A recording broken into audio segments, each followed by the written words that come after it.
What's up, everyone? Here I am with another video. Today the topic is going to be being comfortable with being uncomfortable. And that is one of the most important topics we can talk about in our generation, because society in the last 20 years, especially in the West, has become more and more an addiction to comfortability. So what I mean with that, if you want to date, you can just go on Tinder, even though Tinder is a shit show and we all know it. It's basically addiction cycle of man chasing pussy, chasing the outside brain attraction of girls, and girls chasing attention and validation. They don't even answer any texts anymore. It's just for them to fill their addiction of validation.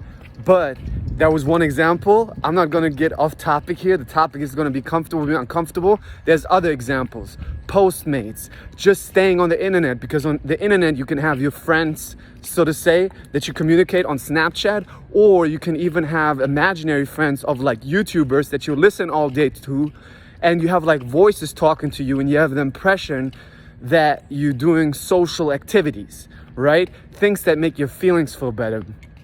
But it's way more uncomfortable to actually go out there and practice social skills in events, in bars, talking to people, talking to girls, talking to guys, expressing yourself and practicing being yourself. Practicing being yourself is one of the most important things you can do, but that will include being comfortable, being uncomfortable.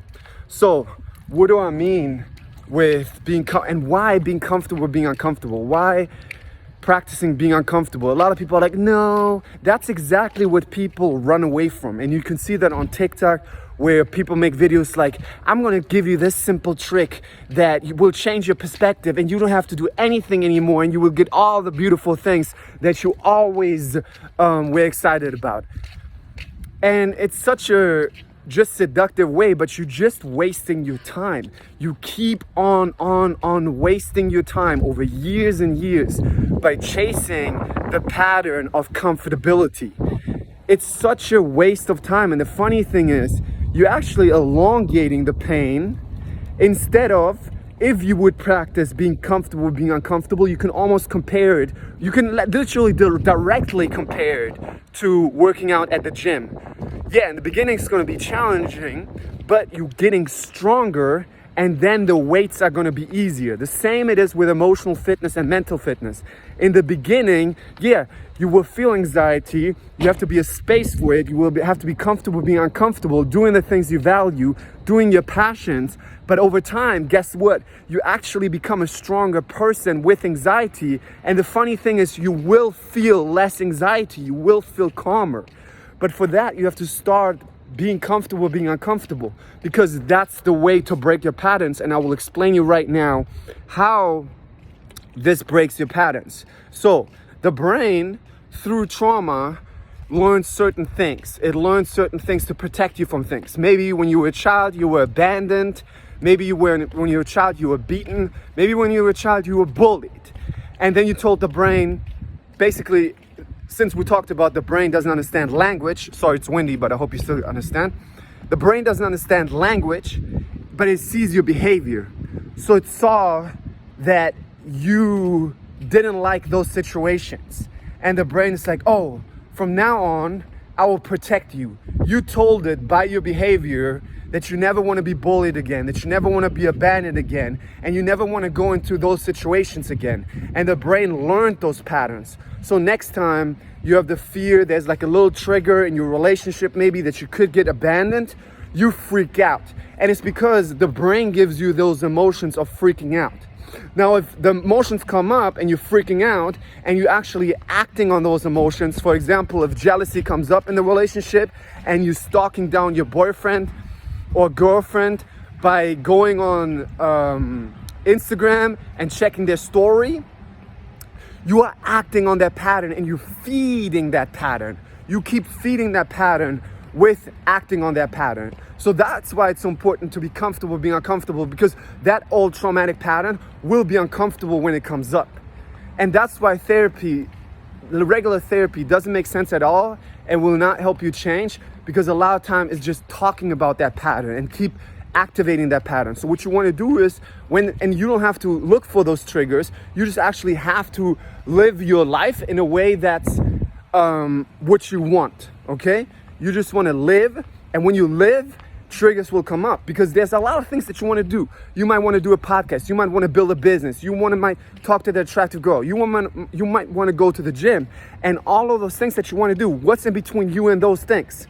A bath, as Mark Freeman says, the bath water of emotions and thoughts, uncomfortable emotions, and you hiding from them. You try to avoid with them by distracting yourself, by scrolling on TikTok or YouTube or other things, and you don't want to be comfortable being uncomfortable. But the funny thing is, by avoiding those emotions, you're actually becoming weaker with those emotions. It's like, do you guys know when you avoid weights, you also become weaker with weights?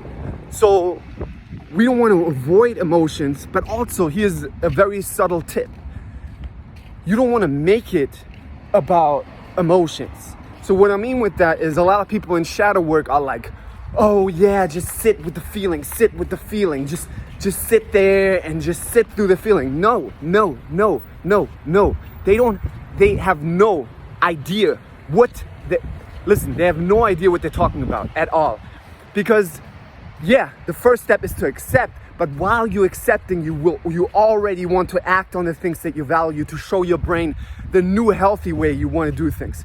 Because you're showing your brain with your behavior what you want to do. So instead of avoiding doing the podcast or the businesses or talking to the girl by saying, oh no, the brain comes in with a thought like, oh, you're not good enough yet. Or you need to read more self-help books. Or you need to heal first to be in a relationship.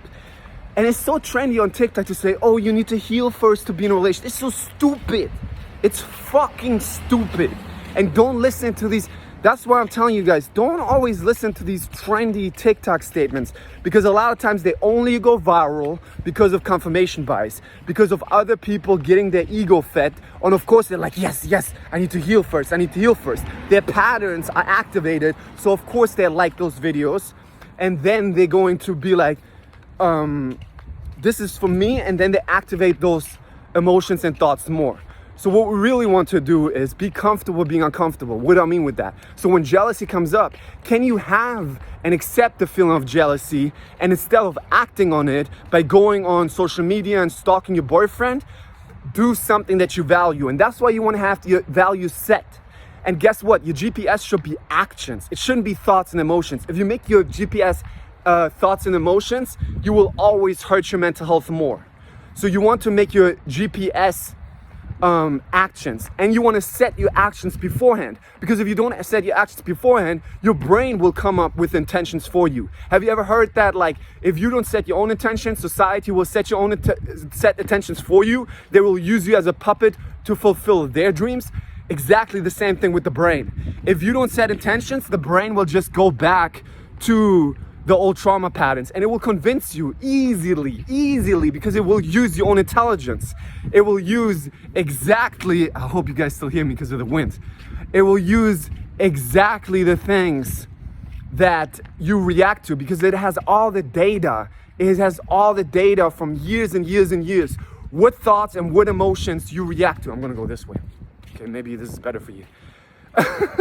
I hope you guys hear me. Damn, like the video and comment the video, because I'm doing my best here to keep you guys listening. So the brain will give you anything that you react to. And that's why thoughts, you don't want to identify with thoughts. That's why cognitive diffusion is so important, right? If thoughts come up like you're not good enough, you're too fat, compare yourself to these and these people, just know they're coming from a trauma pattern, okay? That doesn't mean not to improve, but it means not to react on these thoughts by immediately acting on them. Be like, oh yeah, I need to do this now to be more liked, or I need to be more agreeable, or I need to chase my statement so other people like me, because that will feed that trauma pattern. What you want to do, you want to go by actions and values that you set beforehand, okay? So what I mean with that, we all have very similar values. Physical fitness, relaxation, romantic relationships, family, friends relationships, creative expression, fun, your business, money, and all of those things are filled and fulfilled and grown by actions. So physical fitness, maybe you love yoga, maybe you love going to the gym. And that's why it's important to set those actions no matter what your feelings say. Because if you react to your feelings, you grow those old patterns. But if you say, today I'm going to the gym, no matter how I feel, you're showing your brain that you are the boss, okay? You guys gonna listen of if it's windy or not. If you can't be comfortable being uncomfortable, listen to this wind. I'm gonna jump into the phone and we're gonna have a swim party. All right, so you wanna be comfortable being uncomfortable and act on your values. And you wanna practice that over time. Some people are like, I did it for a day, it's so hard. Yeah, of course it's hard. Because you've been doing compulsions, you've been trying to make the feelings feel better with compulsions, and now because you don't put the blanket of compulsions anymore on it to try to make the feelings feel better, like scrolling on social media and doing other things to get rid of anxiety, of course more feelings come up. But it's just feelings, it's just thoughts. Can you be comfortable being uncomfortable and do the things that you value anyway? You will see over weeks and months how much stronger you get, how much stable you get, how much calmer you get. But in addition, always remember what I say. And if you don't, check my other videos out about mindfulness, all right? Here's the reason why mindfulness is a necessity while doing the things that you value. Because you can do compulsions inside of your head and outside of your head. So if you do it, compulsions outside of your head, that's like checking social media. If they cheat on you, it's something outside, right? You take the phone. Or you buying a Ferrari because you're insecure. Like, I love Ferraris and I love Lamborghinis. If you buy them because it's your value, but if you buy them to show off for other people, again, that's a compulsion, right? Now, you can also have inside compulsions in your head, and they're the exact same things. So if you're checking inside of your head, oh, are they gonna cheat on me? Why are you being at the gym? You're still doing compulsions. That's why and you're still feeding the pattern. That's why it's so important to do the things mindfully. All right? So this video today was about being comfortable, being uncomfortable. It's really necessary for you guys to practice and to stay with it. It's like the gym. And I was talking to Mark Freeman about that recently. Anybody who, there's just people who want to grow. And I hope you are one of the people, because I know this is going to be a YouTube video. So most likely the people actually on YouTube, they want to grow because they're watching longer videos. But also it has to be people who apply the things. That's actually the most important thing. Those are the people who want to grow, who are going to be comfortable with being uncomfortable. Notice that this advice is not the most popular advice, but it's the advice who's the only advice that works. The reason why it's not the most popular advice, because most people are trying to go to social media and trying to find motivational clips and self-help clips to feed their patterns of comfortability. Oh, yeah, so I just need to say affirmations every day? Okay, I say the affirmations and then I heal myself and then I will go out and go build social skills because then I think I have less anxiety. No. That will never work. And there will be a compulsion of avoiding a feeling which makes you more anxious because you're telling your brain that you need to have affirmations, you need to have meditation. Meditation is great, but if you I used to do that compulsion. Before my coaching calls back in the day, I always thought, oh no, I need to meditate because I was always so ambitious to help my clients, which I still am. But if I say I need a state of meditation to make a feeling feel better, to get a certain thing, that's also a compulsion. So all of those things can be good and they can be bad. It comes from the place you're doing them, all right? So what I mean with that is you want to practice. And there's people who want to grow and they say, okay, I'm going to do this. I'm going to use this video right now here. I'm going to use this video instead of saying, oh, I learned so much today. That's great. I already make my feelings feel better. That's what most people do. But actually you now, after this video, making a list. Oh, these are the values I have. These are the things I want to grow. Yeah, they give me anxiety, but I want to grow them. And that's the most important thing. So I'm going to go to the gym no matter right now if I feel like it. I'm going to build my relationship with this person no matter if I feel like it. I'm going to build my business, make my Instagram account, make my YouTube. I'm going to start my podcast right now, even though the brain says, you're not good enough yet. You don't talk the way you want to talk yet. You don't have the right feelings yet. All of those things are compulsions. Do them with any anxiety and thoughts. Show your brain that you're doing them. It's like taking the little child with you and showing it that it's okay. Okay? So that's actually my last tip I wanted to give you guys here at the end of the video. Practice, guys. It doesn't matter what I say if you don't practice, and you will see your brain changing, and you will see you improving everything if you just practice, okay? And doing the things that you value. And practice is fun because, yeah, it's hard at times, but you actually achieving things and growing. Make the success the action and not the result.